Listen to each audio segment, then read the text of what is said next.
नमस्कार। स्वागत है आपका अपने पसंदीदा platform the office of academy पर और मैं डॉक्टर जितेंद्र पांडे आप सबका स्वागत करता हूं आपकी पसंदीदा श्रृंखला हिंदी की बिंदी। जी हां, हिंदी की बिंदी श्रृंखला के अंतर्गत हम प्रयास ये करते हैं कि हर एक टॉपिक को 15 मिनट के अंदर आपके बीच में सारगर्भित प्रकार से प्रस्तुत किया जाए। इसी श्रृंखला में आज हम आपके लिए लेकर के आए हैं संधि का टॉपिक। महत्वपूर्ण टॉपिक है उन सभी परीक्षाओं के लिए जिसके अंतर्गत हिंदी विषय वस्तु पूछी जाती है। इससे पहले कि आज के अपने क्लास को शुरू करें, आज की विषय वस्तु को प्रस्तुत करना शुरू करें, एक महत्वपूर्ण जानकारी आप सभी के लिए। अगर आप बिहार में शिक्षक बनना चाहते हैं, सपना सजोए हैं 1 to 5 पीआरटी लेवल का शिक्षक बनने के लिए, तो आपके इस सपनों को पंख देने के लिए हम लेकर के आए हैं केवल और केवल 999 रुपए में बैच आपके लिए, जिसमें आपको संपूर्ण विषय वस्तु के साथ साथ 5000 से अधिक प्रश्नों पर हम लोग डिस्कशन करेंगे। यानी कि ऐसे प्रश्न जो अलग अलग परीक्षाओं में पूछे जा चुके हैं और आपकी परीक्षा के दृष्टिकोण से भी महत्वपूर्ण है। साथ ही साथ कक्षा 6 से लेकर के 12वीं तक की एनसीईआरटी का संपूर्ण निचोड़ हम आपको प्रस्तुत करने वाले हैं, जो कि आपकी तैयारी के लिए एक महत्वपूर्ण आयाम या जिसे हम कहते हैं मील का पत्थर साबित होगा आपकी तैयारी में। आइए इस बैच के साथ जुड़िए। आज की श्रृंखला को शुरू करते हैं, आज के विषय वस्तु को शुरू करते हैं। आज का हमारा टॉपिक है संधि। सामान्य तौर पर बात किया जाए तो संधि का मतलब होता है मेल या जोड़। अब मेल या जोड़ किसका होता है, इसके विषय में अगर बात किया है तो ध्यान रखिएगा कि संधि के अंतर्गत दो समीपवर्ती वर्णों का मेल होता है। लोग ऐसे कह देंगे मेल होगा, लेकिन हम आपको बताते हैं कि संधि के अंतर्गत जो मेल होता है वो दो समीपवर्ती वर्णों का मेल होता है। लिखा है हमने कि दो निकटवर्ती वर्णों के परस्पर मेल से जो विकार या परिवर्तन उत्पन्न होता है उसे हम क्या कहते हैं, संधि कहते हैं। उदाहरण देखिए, जैसे हमने लिखा हिमालय एक शब्द है। अब हिमालय को अगर आप अलग अलग करेंगे, यानी कि हिमालय शब्द का विच्छेद करेंगे तो एक आपको मिलेगा हिम और दूसरा आपको मिलेगा आलय। हिम में आपको अंत में लघु आ दिखाई पड़ेगा और यहां पे आपको दीर्घ आ दिखाई पड़ेगा। दोनों आ जोड़ करके आप जानते हैं कि दीर्घ आ बन जाता है और दीर्घ आ का मतलब है कि आपकी दीर्घ स्वर संधि होगी। इसके विषय में भी बात करेंगे, लेकिन आप सब जानते हैं पिछली हिंदी की बिंदी श्रृंखला वर्णमाला के अंतर्गत हमने आपको बताया था कि दो लघु आ मिलकर के एक दीर्घ आ बन जाते हैं।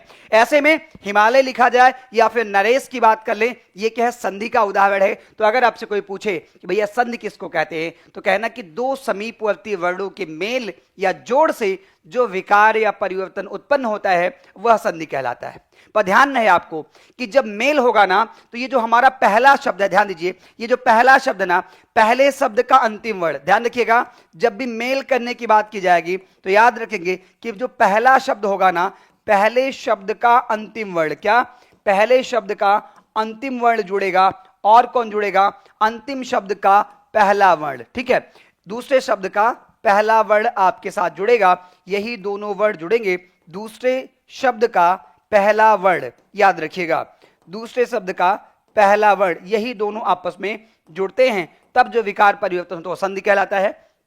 अब प्रश्न पूछा जाता है कि संधि कितने प्रकार की होती, तो याद रखिएगा संधि 3 प्रकार की होती। कितने प्रकार की, 3 प्रकार की। एक संधि को हम स्वर संधि कहते हैं, इसे अच संधि भी कहा जाता है। याद रखिए क्या कहते हैं, अच संधि कहते हैं।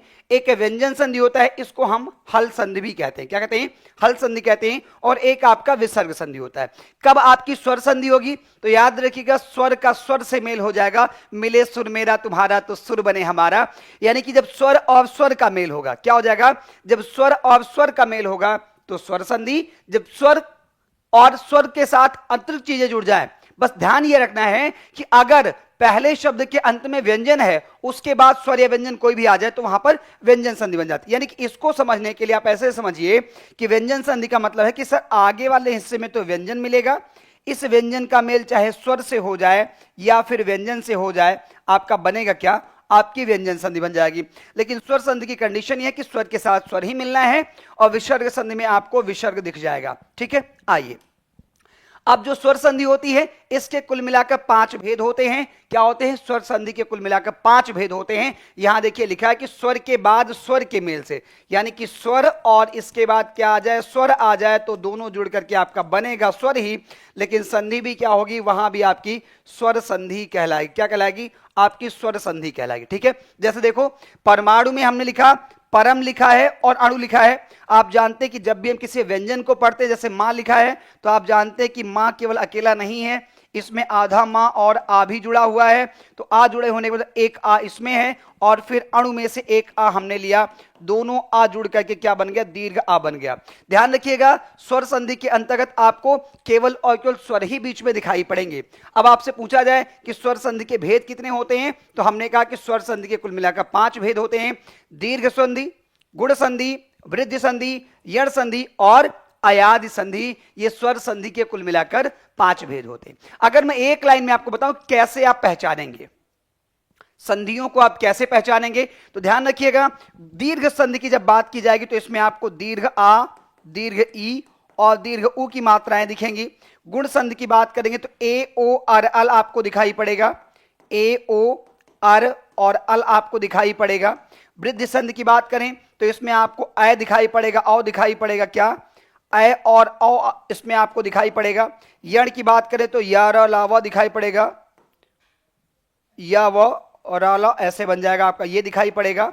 अयाद की बात करेंगे तो इसमें अय आय और औ आव आपको दिखाई पड़ेगा, ये आपको यहां पर दिखाई पड़ेगा। बस यही इनकी पहचान है। क्या, अगर किसी शब्द में आपको अय आय औ आव का उच्चारण दिखाई पड़ता है तो आपकी अयादि संधि, यण य व र दिखाई पड़ता है तो यण स्वर संधि, अगर ए औ आता है उस शब्द में मात्रा के तौर पर तो आपका वृद्धि संधि, अगर ए ओ अर अल आता है तो आपका यहां पर गुण स्वर संधि, और बड़ा आ बड़ी ई बड़ा ऊ आता है तो आपका दीर्घ स्वर संधि हो जाएगा।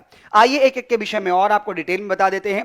देखिए दीर्घ संधि मैंने आपको बताया कि क्या आएगा, आपको आ ई ऊ देखने को मिल जाएगा। क्या, आ ई ऊ देखने को मिल जाएगा। जैसे देखो आप ऐसे समझिएगा सर, आ के बाद क्या आ जाए, आ के बाद आ जाए आपका बड़ा आ बन जाएगा, छोटा आ के बाद बड़ा आ जाए तो भी आपका बड़ा आ बन जाएगा, बड़ा आ के बाद अगर बड़ा आ आएगा तब भी आपका दीर्घ आ बनेगा, अगर आपका दीर्घ आ के बाद लघु आ आएगा तब भी क्या बनेगा, दीर्घ आ बनेगा।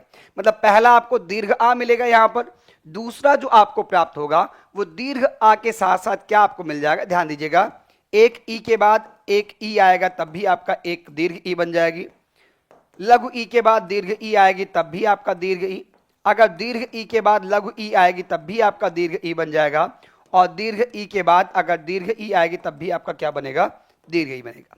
तीसरी कंडीशन जो होती है उसमें हम कहते हैं ऊ के बाद ऊ आए तो दीर्घ ऊ, दीर्घ ऊ, फिर दीर्घ ऊ के बाद लघु ऊ आए तब भी आपका दीर्घ ऊ, अगर दीर्घ ऊ के बाद दीर्घ ऊ आए तब भी आपका दीर्घ ऊ बनेगा, और आपका यहां पर अगर आपका लघु ऊ के बाद दीर्घ ऊ आए तब भी आपका क्या बनेगा, दीर्घ ऊ बनेगा। ठीक है, यह ध्यान रखना है कि आपको क्या बनेगा, ऊ बनेगा, इसके साथ साथ आपका क्या बन जाएगा, ई बनेगा, ई बनेगा, और क्या बनेगा आपका, आ बनेगा। ठीक है, यह होगा आपका दीर्घ स्वर संधि। हम कहते हैं अकह सवर्णे दीर्घ, इसका एक सूत्र होता है जिसे हम क्या कहते हैं, अकह सवर्णे दीर्घ। क्या कहते हैं, हम कहते हैं अकह सवर्णे दीर्घ कहते हैं। ठीक है, आइए अब यहां देख लीजिए एग्जाम्पल की बात करें तो बहुत सारे एग्जाम्पल हैं। जैसे कह दिया जाए विद्यालय की बात कर लिया जाए, विद्यालय की बात कर लिया जाए, विद्यालय विद्या प्लस आलय, ठीक है, विद्या प्लस आलय हो जाएगा। विद्यालय की बात कर ले, शिवालय की बात कर ले, देवालय की बात कर ले, है ना, भानुदय की बात कर ले, भानुदय ये शब्द है, विच्छेद करेंगे तो आपको भानु और इसके साथ उदय आपको देखने को मिल जाएगा, भानु प्लस उदय। ठीक है, ऐसे आपको देखने को मिल जाएगा। ये सब क्या है, ये सब आपके अकह सवर्णे दीर्घ यानी कि दीर्घ स्वर संधि के उदाहरण है। फिर देखो गुण स्वर संधि की बात करते हैं तो इसका सूत्र होता है आदि गुणा। क्या सूत्र होता है, आदि गुणा इसका सूत्र होता है। ध्यान रखिएगा इसमें क्या होता है कि अ या आ के बाद ई या ई आए तो इसका परिवर्तन ए में हो जाता है, अ या आ के बाद उ या उ आए तो इसका परिवर्तन ओ में हो जाता है, अ या आ के बाद री आए तो इसका परिवर्तन अर में हो जाता है, और अ या आ के बाद अगर री आए तो इसका परिवर्तन ल में हो जाता है, अल में हो जाता है। हालांकि अल वाला जो उदाहरण वो संस्कृत में आपको देखने को मिलता है। ठीक है, बात इतनी सी है कि अगर आ के बाद लघु या दीर्घ आ आए, इसके बाद ई या ई आए, दोनों में से कोई भी ई आ जाए कोई इश्यू नहीं है। यहां पे दोनों बड़ी ई हो गया, अगर छोटी ई हो तब भी काम चल जाएगा। तो आपका ए बन जाएगा, ओ बनेगा और अर बनेगा। ठीक है, जैसे हम लिखा गणेश, तो गणेश का जब विच्छेद करेंगे तो गण प्लस ईस हो जाएगा। क्या हो जाएगा, गण प्लस ईस हो जाएगा। अब गण में आप जानते हैं कि पीछे आ दिख रहा है और इसमें ई, यानी कि इसमें आ और ई जुड़ करके क्या बना है, आपका बना ए है। महोत्सव की बात कर लें तो देखिए इसका विच्छेद करेंगे तो महा प्लस उत्सव आपका हो जाएगा। और इसमें अगर आप देखेंगे तो महा में दीर्घ आ है, दीर्घ आ के बाद क्या जुड़ा है, ऊ जुड़ा है, दोनों जुड़ करके क्या बन गया, ओ बन गया। महर्षि की बात करें तो इसमें भी आपका क्या है, महा है और फिर आपका ऋषि है, क्या है, महा और ऋषि है। इसमें आप देखिए इसमें आपका क्या आएगा, आ आएगा, दीर्घ आ आएगा, इसके बाद आपका री आएगा, दोनों जुड़ करके क्या बन जाएगा, अर बन जाएगा, क्या बन जाएगा, अर बन जाएगा। ठीक है, तो ये जो उदाहरण है ये किसके उदाहरण है, ये आपके उदाहरण है गुण स्वर संधि के। ठीक है, बढ़िया। चलिए अगले बिंदु पर आते हैं और फिर हम देख लेते हैं वृद्धि संधि की बात कर लेते हैं। देखिए वृद्धि में क्या होता है, कह रहे हैं कि जब आ या आ के बाद ए या ऐ आए तो दोनों का ऐ हो जाएगा। ठीक है, देखो ऐसे आ आ जाए या फिर आपका आ जाए। ठीक, इसके बाद क्या आ जाए, ए आ जाए या फिर आपका ऐ आ जाए, दोनों में से कोई भी आ जाए, इसका क्या बन जाएगा, इसमें आपका ऐ बन जाएगा। ठीक, फिर कह रहे हैं कि गुरुजी एक और है, ध्यान रखिएगा कि आ है या फिर आ है, अ या आ के बाद क्या आ जाए, अ या आ के बाद ओ या औ आ जाए, इसके बाद ओ आ जाए या फिर आपका औ आ जाए, दोनों जुड़ करके क्या बन जाते हैं, आपका औ बन जाते हैं। ठीक है, यानी कि बेसिकली क्या बनता है, इसमें ऐ बनता है और औ बनता है। एक एक, एक और एक की बात कर लेंगे, अगर इसका विच्छेद करेंगे तो एक और एक हो जाएगा। ठीक, यानी कि इसमें भी आपका क्या है, इसमें आपका आ है और फिर आपका ए है, दोनों जुड़ करके क्या बन गया, ऐ बन गया। मतैक की बात करेंगे तो मत प्लस एक आएगा। ठीक है, मत प्लस एक आएगा या एक आएगा। ठीक है, इसको हम जोड़ लेंगे तो इसमें भी आपका आ प्लस ए हो जाएगा और दोनों जुड़ करके ऐ हो जाएगा। ठीक, ये आपका क्या है, ये आपका वृद्धि स्वर संधि का उदाहरण है। फिर देखो हम बात करते हैं यण स्वर संधि की बात करते हैं। यण स्वर संधि में क्या होता है कि आ और ई के बाद अगर कोई भिन्न स्वर आए, देखो ई के बाद कोई भिन्न स्वर आएगा तो इसका परिवर्तन क्या हो जाएगा, इसका परिवर्तन या में होगा। यहां पर टाइपिंग एरर है, किस में हो जाएगा, या में हो जाएगा। उ या ऊ के बाद कोई भिन्न स्वर आएगा तो वा में, और री के बाद कोई भिन्न स्वर आएगा तो इसका परिवर्तन रा में हो जाएगा।